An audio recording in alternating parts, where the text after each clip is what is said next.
EAD yra Vokietijos akademinė mainų tarnyba.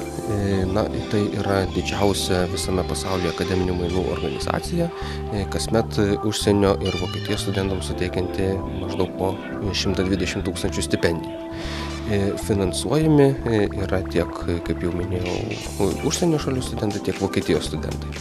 Ir tarkim, pernai metais 120 000 apskritai skirtų stipendijų, 50 000 buvo skirta užsieniečių. Ir iš tų 50 000 maždaug virš 20 Lietuvos studentų gavo Vokietijos akademinės mainų tarnybos stipendijas. Renginys tai yra 11-asis metinis DADO alumni klubo Lietuvoje seminaras.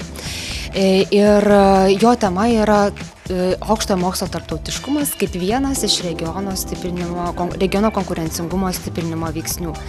Šita tema parengta neatsitiktinai, tiesiog, kad aukštojo mokslo tarptautiškumas, jis susijęs su pačiu DADU, tai yra su DAD šita programa. Ir iš kitos pusės, tas regioninis konkurencingumas Šiaulių universitetui yra ganėtinai svarbus.